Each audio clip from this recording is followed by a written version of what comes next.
नमस्कार मित्रों, एक बार फिर से पीसीएस मंच में आपका स्वागत है। आज हम लोग बात करेंगे जो आगामी एग्ज़ाम है हमारा 17वीं बीपीएससी परीक्षा की, उसकी मैं बात करूंगा हम लोग। तो चलते हैं, बात करते हैं कि आखिरकार प्रीलिम्स के निकालने का असली रामबाण क्या है, तरीका क्या है, जिससे हमारा प्रीलिम्स अच्छे से क्रैक हो जाए और बिना किसी हेजिटेशन के क्रैक हो, ताकि मेंस में समय काफ़ी कम रहता है। आप ही अनुमान लगा लो, एक अनुमान लगा लो 30 सितंबर को एग्ज़ाम होगा, जो कि संभावित है, हालांकि अब होगा नहीं, क्योंकि अभी बहुत सारे फेरबदल किए जा रहे हैं और अभी नोटिफिकेशन भी जारी नहीं किया गया है 17वीं बीपीएससी के लिए। तो आशा है कि जो 30 सितंबर का जो डेट है वो एक्सटेंड होगा ही होगा, इसके लिए आप निश्चिंत रहें।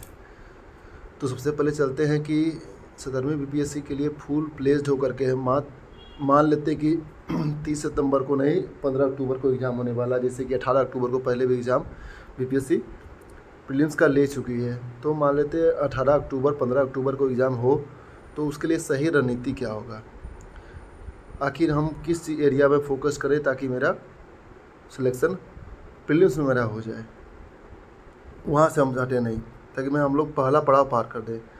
तो जैसे कि मैं एक स्टूडेंट हूँ, मैं भी एक स्टूडेंट हूँ, तो मेरा जो अनुमान रहता है हमेशा कि इसके लिए सही रणनीति पर जो फोकस किया जाता है, वो फोकस एरिया रखें आप हिस्ट्री को और साइंस को और करंट अफेयर्स को।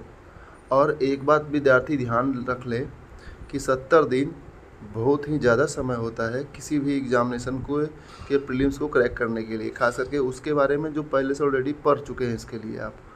तो 70 दिन बीपीएससी प्रीलिम्स के लिए काफ़ी समय है आपको, जिसमें आप 90 प्लस मार्क्स आराम से उठा करके लेकर के आ सकते हैं। अपने अपने कैटेगरी में हर कोई पास हो सकते हैं, कोई 90, कोई 85, जिसका गर्ल्स है उनका कम। तो इसके लिए क्या चाहिए आपको, सबसे पहले आप हिस्ट्री पर फोकस करें, फिर साइंस पर, फिर करंट अफेयर्स पर। ये 3 कोर एरा है, इस तीनों कोर एरा से आपको लगभग 90 टू 95 क्वेश्चन पूछे जाते हैं।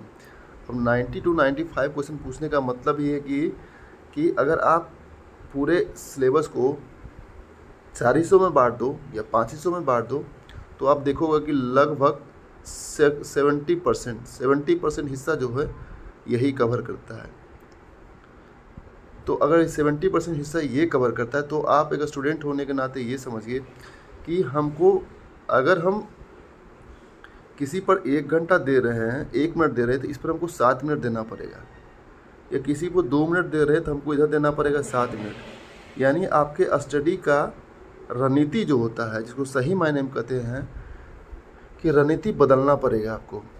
जैसे कि आपको अगर 2 मिनट देते हैं आप अदर सोर्सेज पर, फॉर एग्जाम्पल पॉलिटी पढ़ते हैं, ज्योग्राफी पढ़ते हैं, तो 7 मिनट आपका जो समय जाना चाहिए वो 3 फोकस एरिया पर जाना चाहिए, ये आपको समझना पड़ेगा। अगर आप दिन में पढ़ते हैं 5 घंटा या 10 घंटा पढ़ते हैं, तो उसमें आपको 4 घंटा अगर देते हैं इस पर, इन तीनों पर, तो उधर आपको 1 घंटा ही देना होगा, इससे ज़्यादा नहीं। यानी 1:4 का रेशियो रखें या 2:7 का रेशियो रखें। 2:7 का रेशियो रखेंगे तो आप निश्चित तौर पर प्रीलिम्स क्रैक होगा 70 दिन में, आराम से होगा। और करंट अफेयर्स में ऐसा नहीं कि सिर्फ प्रीलिम्स संबंधित करंट अफेयर्स ही पढ़े, आप मेंस की तैयारी भी साथ साथ करते रहें। और 75 से 80 डेज काफ़ी समय होता है, तो इसके लिए हम निश्चिंत रहें। तो अब आप चलते हैं आगे का पोर्शन में। ये समझ में आ गया कि आपको कम से कम रेशियो जो रखना है वो 2:7 का, यानी 2 मिनट अगर इधर पढ़े तो 7 मिनट इधर देना पड़ेगा। अब अनुमान लगा लीजिए कि अगर दिन भर में आप 6 घंटे पढ़ते हैं तो 2 घंटे उधर, और बाकी आपको 2 घंटे भी नहीं, 1:1, 1.5 घंटे इधर आपको, और 4.5 घंटे आपको इन दोनों पर फोकस करना पड़े, चाहे आपको कितने बार क्यों ना आ जाए। आगे बढ़ते हैं, हम लोग बात करते हैं सोर्स पर। तो इसके लिए सोर्स क्या चाहिए सर, आपने क्या क्या इस्तेमाल किया। देखिए, मैं भी प्रीलिम्स बहुत बार क्वालिफाई कर चुका हूँ, ऐसा नहीं कि हम बस ऐसे आके बोलने लगा हूँ, लेकिन अभी भी मेरा सिलेक्शन रुका हुआ है इस चीज़ में, बीपीएससी में। तो सोर्स का क्या करते हैं, सोर्स क्या करेंगे, तो सोर्स ज़्यादा नहीं रखना है। हिस्ट्री के लिए सोर्स आपको बस 2 ही चीज़, एक दृष्टि आईएएस को रखिए और दूसरा रखिए घटना चक्र, ठीक है। तीसरा, अगर आपको पढ़ना है तो एनसीईआरटी का आप थोड़ा सा सिलेबस 10th का पढ़ लीजिएगा आप, ठीक है। या फिर तमिलनाडु का आता है उससे आप पढ़ लीजिएगा, उधर उतना ज़्यादा नहीं जाएगा। तो सोर्स में आप इस तीनों को जितनी ज़्यादा बार पढ़ सकते हैं, दृष्टि IAS के बुक को रख करके आप रिपीट करिए। और जितना प्रैक्टिस सेट बनाते हैं आप, तो प्रैक्टिस सेट से जितने भी क्वेश्चन आते हैं उसको हिस्ट्री वाले बुक में या घटनाचक्र वाले बुक में जिस चैप्टर से आता है वहीं पर आप नोट डाउन कर लीजिए, वहीं लिख लीजिए, ताकि दोबारा आपको ज़रूरत पड़े तो आराम से आप उसको लिख सकें। ओके। साइंस, सर साइंस के लिए क्या करें सोर्सेज? साइंस बहुत सारे को दिक्कत होता है, तो साइंस के लिए मैं सोर्स बताता हूँ, आपका एक भी क्वेश्चन नहीं छूटेगा। मैं वादा करता हूँ इस बार इसके लिए आपको साइंस से कुछ नहीं करना है।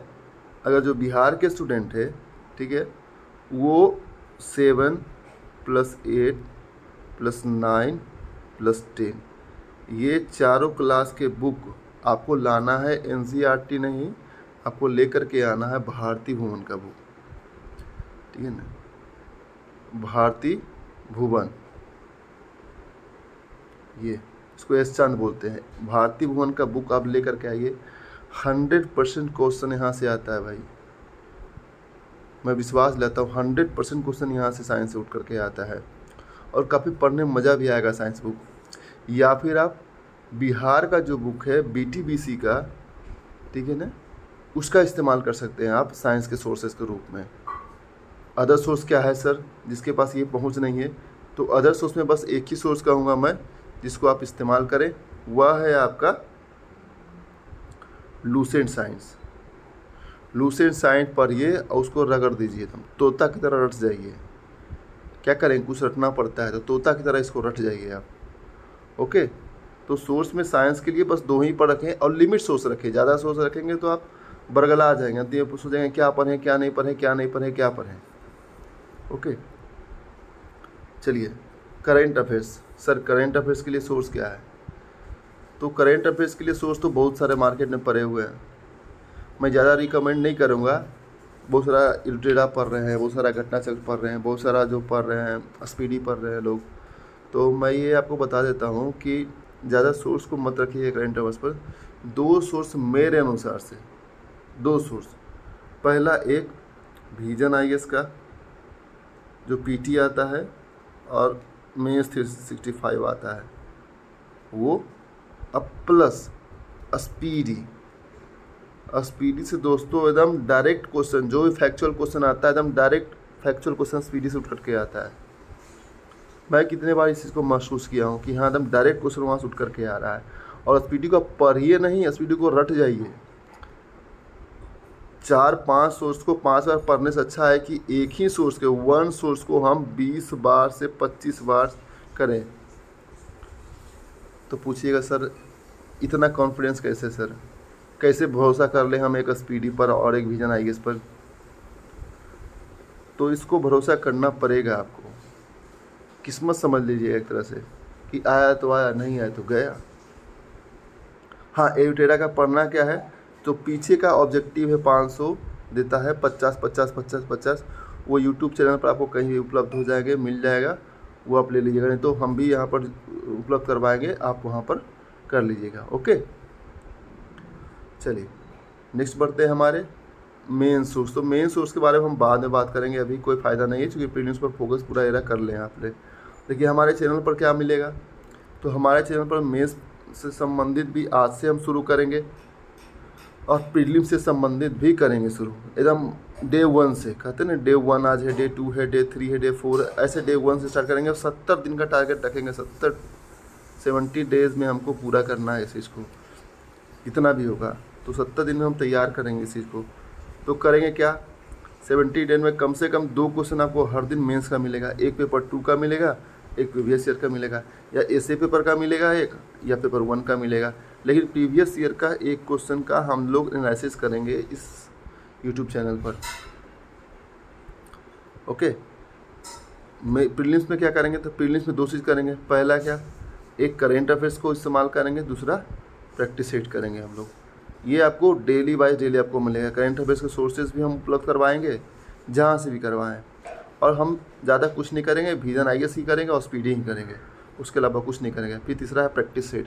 प्रैक्टिस सेट करेंगे, ऑब्जेक्टिव क्वेश्चन 10 क्वेश्चन ढूंढ के हम लेकर के आएंगे अपने चैनल पर, डालेंगे। ओके, तो दोस्तों आशा करता हूँ कि आप लोग इस चैनल इससे जुड़ करके आप लोग इसका फ़ायदा उठाइएगा और मेरे एक्सपीरियंस का आप लोग फ़ायदा उठाइएगा।